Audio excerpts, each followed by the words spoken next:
think it was with Avalon as well, the production company. We both agreed, oh, but yeah, he was the obvious choice. Mm-hmm. Nowadays, the dream probably would have been someone like Lisa Tarbuck, i.e. not two white men telling other people what to do. It's not a great look, and I don't quite know how we've got away with it.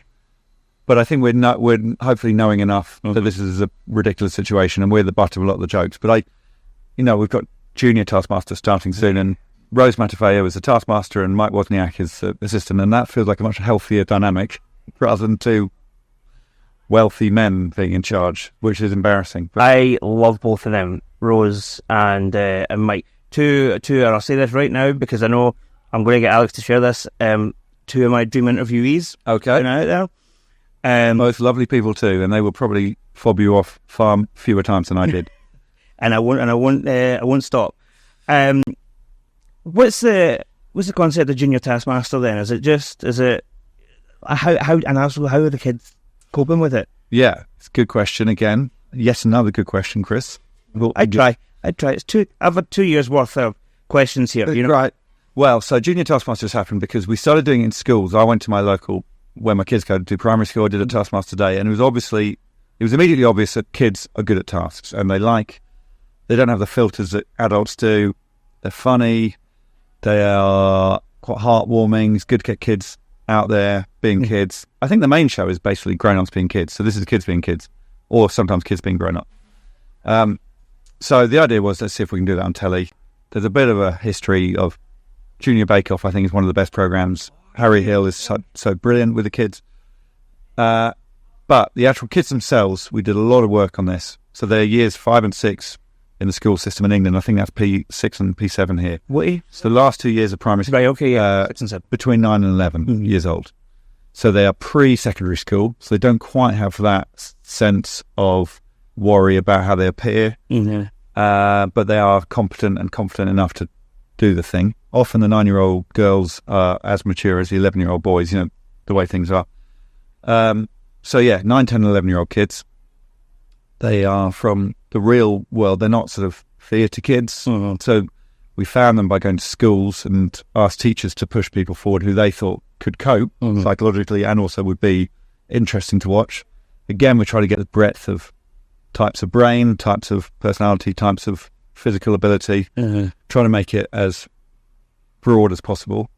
And then there's all sorts of layers of psychological tests of both the kids and the parents, background checks. It's a bit of a nightmare. Mm-hmm. We have to employ people who are brilliant at that, who've had plenty of experience of, working with kids.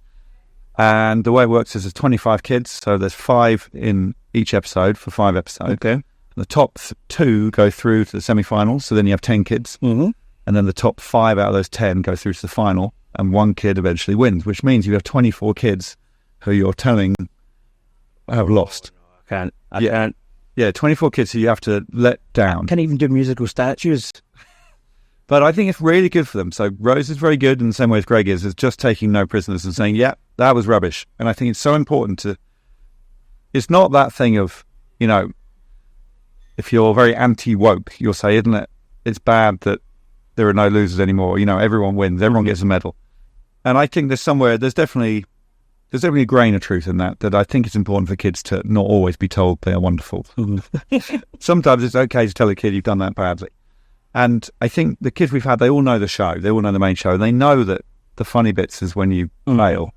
And they're not afraid of failure. And we tell them very quickly, the most likely scenario here is that you're going to lose. And we didn't have tears. We didn't have anyone get upset. But we did have to work on that and make sure they were resilient enough. And is that word again? Yeah.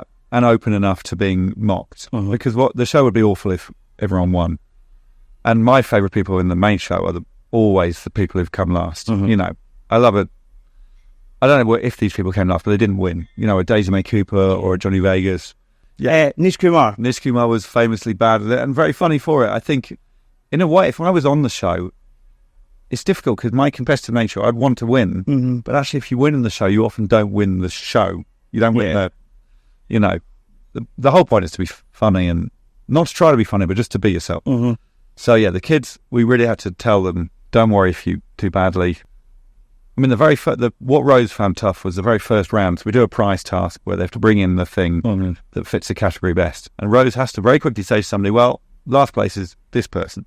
And they've thought about what to bring in long and hard. They think it's good, so you have to let them down quick. But, then you've broken the ice. And they get a big round of applause and it's very supportive atmosphere.